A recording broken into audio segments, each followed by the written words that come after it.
Okay, discrete probability. The discrete random variable x has the following probability distribution. Show that p equals to 1 over 10. Pretty easy. As we said, the bottoms have to add up, have to sum to 1. So 2p, p plus p, 2p plus 2/5 plus 3/20 plus 1/4 equals to 1.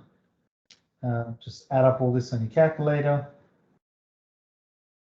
Take away 1, and then 1, take away that number, and then we should get p. Somebody tell me the answer for this when it sums up, please. 0.8. 1 on 8? 0.8, 0.8. 0.8, so 4 over 5. Whoops. Ah, damn it.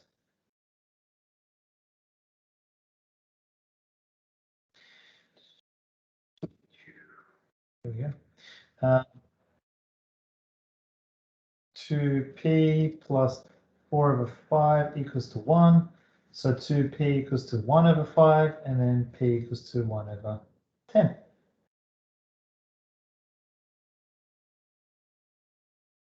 Yep. Any questions there? Okay. I'll rub that out.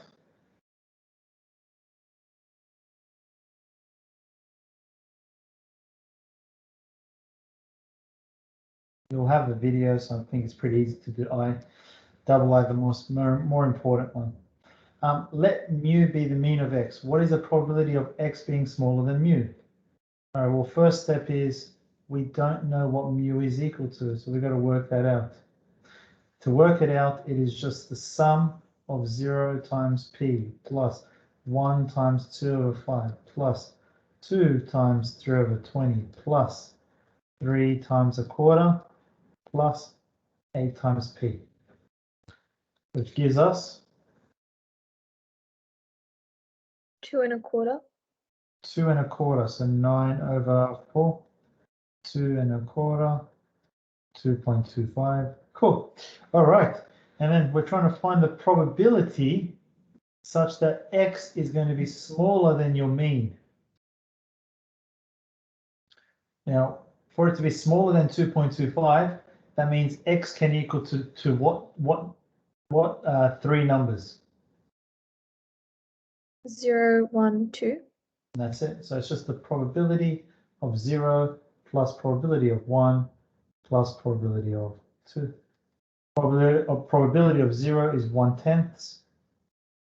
Probability of 1 is 2/5. Probability of 2 is 3/20. 4, 8, 8, 10, 13. Is that right? Yeah. Okay, question time. Any questions? Jai, Patty, any questions, guys? Nope. No. Patty, I mean, to you, does this all ring a bell? Like, are you comfortable with it? I mean, maybe you have to practice a little bit more, but do you remember we're doing this? Yeah, I remember doing it. Oh, cool. Nothing too complicated there, right? Yeah. Cool. All right. That's good. That's good. Jai, what about you? All good? Yeah. Has anyone actually done this topic yet at school anyways? Yeah, I've done it. Yeah. I'm going to say for the others, you're hoping to do it. I say that so that it's not actually part of your Year 12 exams. You would like it to be over and done with in Year 11 because at least it doesn't count. And then it gives you a bit more time to master by the time it comes to Year 12. So if anything, if you could get your teachers, you could tell them, hey, can we just do probability now and have it tested now, in the hope that it won't be in your Year 12 exams until obviously this time next year. So you'd like it to be in Year 11.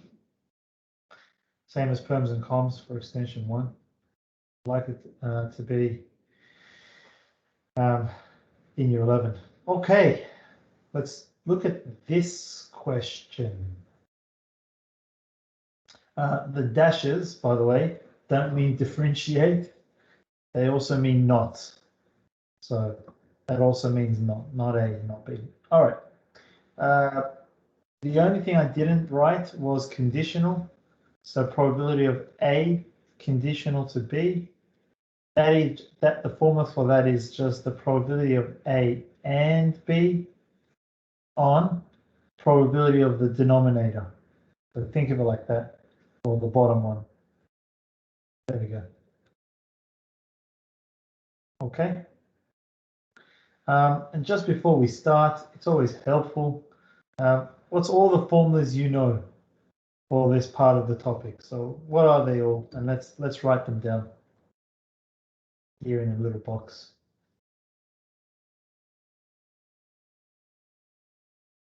So maybe Julia, what's all the formulas you remember? And guide you. This one and this one are the biggest two.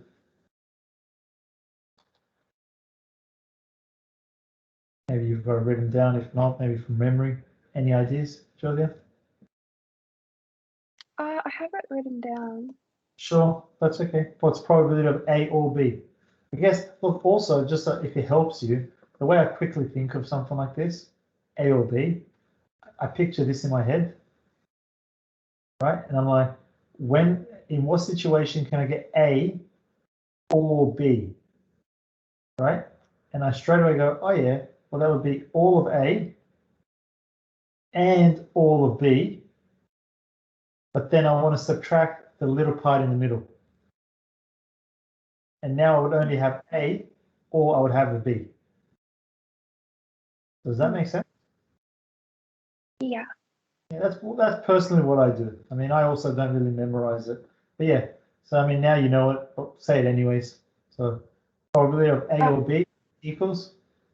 Probability of A Yep. plus probability of B Yep. minus probability of A and B.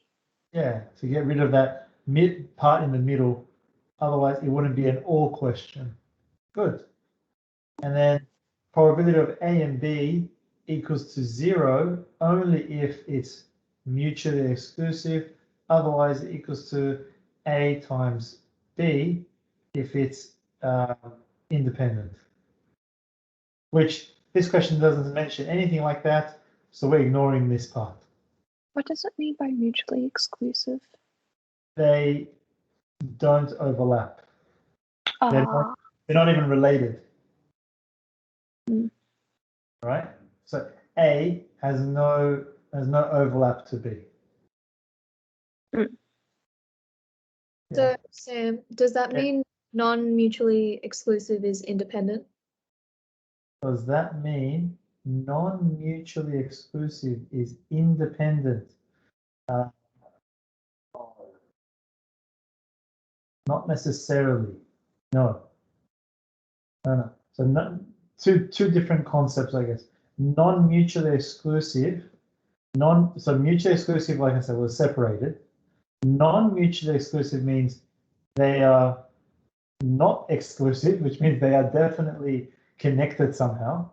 So that's why it becomes like this. The normal case you guys know it as, which is this one. This is non-mutually exclusive. Does that make sense, firstly? Yeah. All right. Independent is just talking about that bit in the middle.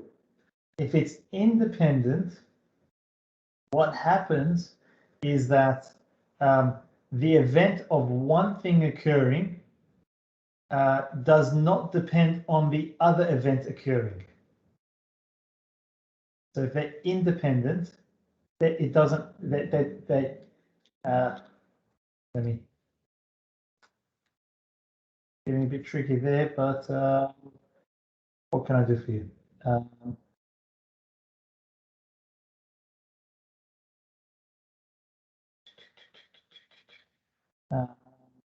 Boy and girl.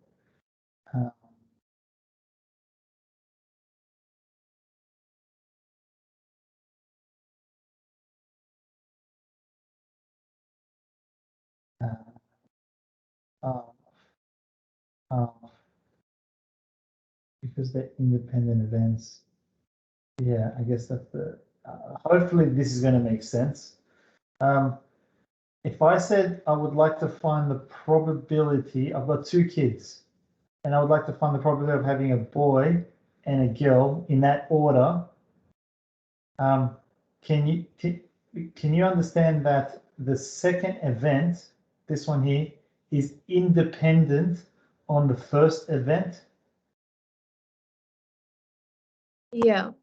Do you get what I mean by that? So me having my second child is independent on the first child. It doesn't matter if I had a boy. Doesn't mean I'm going to have a boy my second time, or I'm going to have a like 100% chance of a girl the second time. This doesn't work like that. Because it's independent events, it's a half times a half, which is a quarter. So you've technically been doing that. You just never realize that as independent events.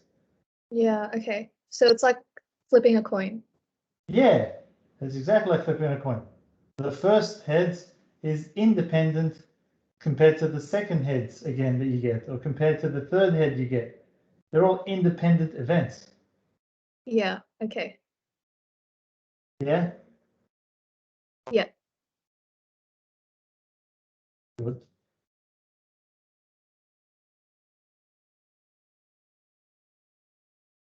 Good. Okay. Back to what we were doing here. Yeah, so conditional probability. Conditional probability is this formula, probability of A and B. Okay, cool. Now, just algebra. So once you know all these annoying formulas, it's just algebra. So look, probability of A and B is 2/5, right? So wouldn't you replace that? There you go. There's one. Can somebody tell me the formula for probability of B conditional to A? What would I write now? Probability of B conditional to A. What would that be? A third equals probability of A and B on probability of A. Yeah, perfect. A and B on probability of A.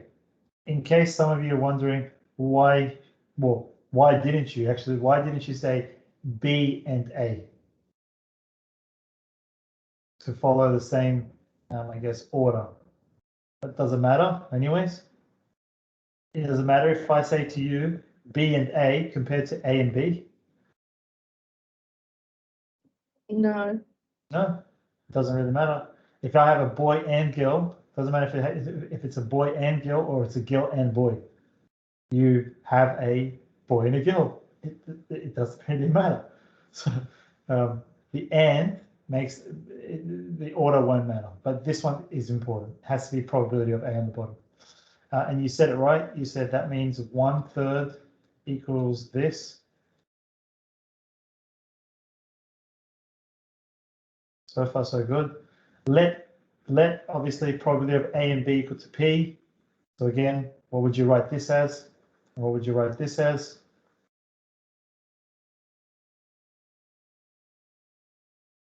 Maybe something like that, right?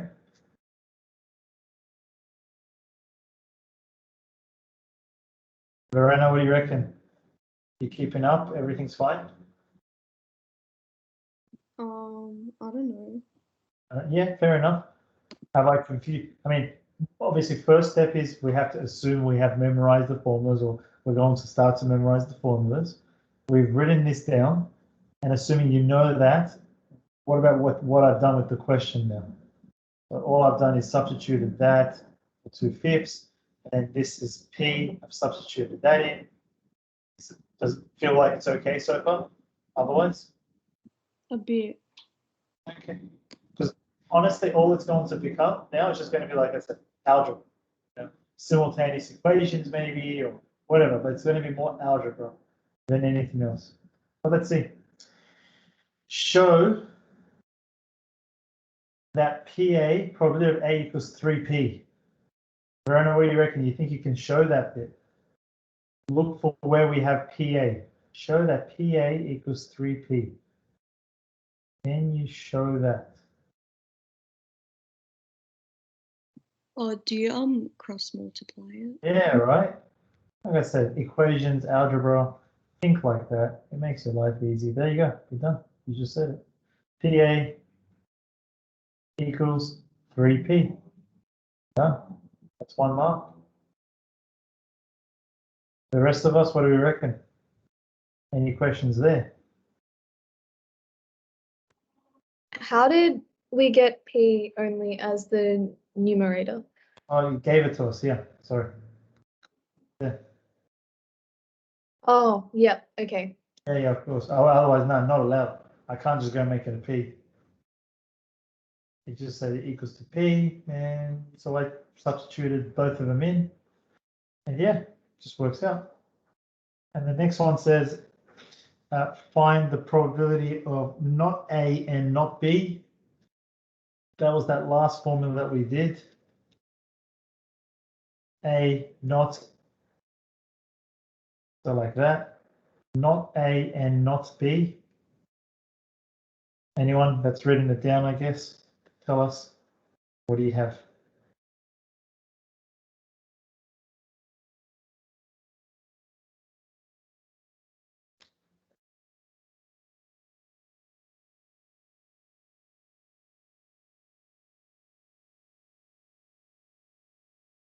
No? Well, I've Oh. written it down, but You just say it. It's okay. it's basically 1 minus P A or B. Or, Yeah. and then you wouldn't use the other one because A or B, not, that's, yeah, you wouldn't want to use that one. You're definitely using this version. So 1 minus probability of A or B. Now, what does the probability of A or B equal to?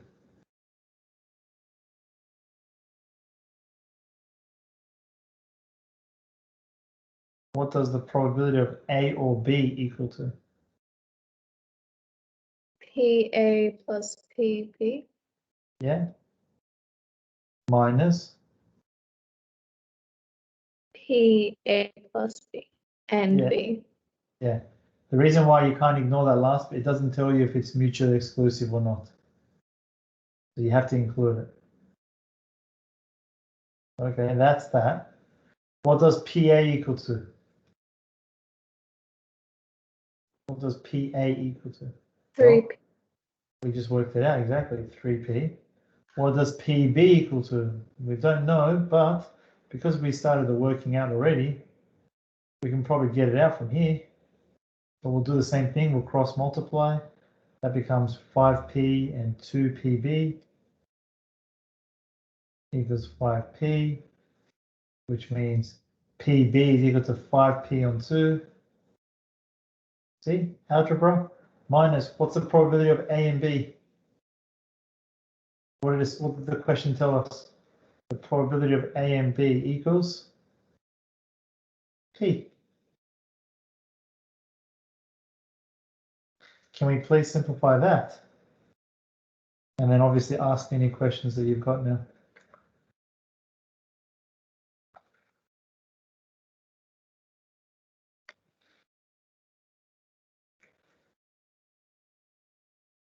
What happens when you simplify this?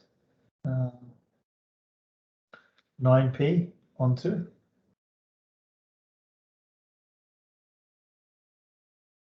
Is that right? 3 take away 1 is 2. 2 times 2 is 4. 4 Isn't plus it just 5. Yeah. Say that again. isn't it just 9P? Or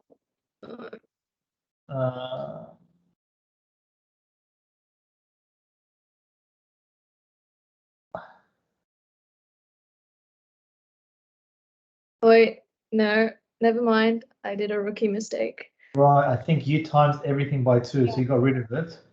Yeah. Whereas it's meant to be common denominators. Yeah. Right? Yeah, I see what you're saying.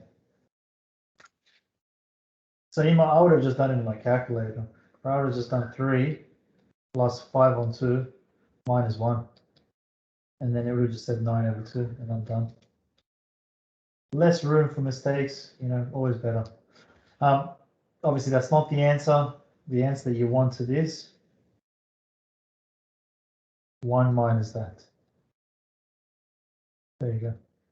If you want to simplify. That's it. Nothing else you can do.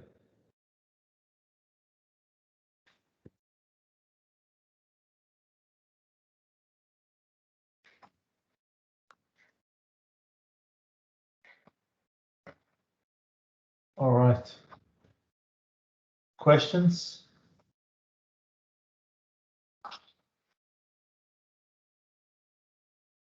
What I might do, stop this one.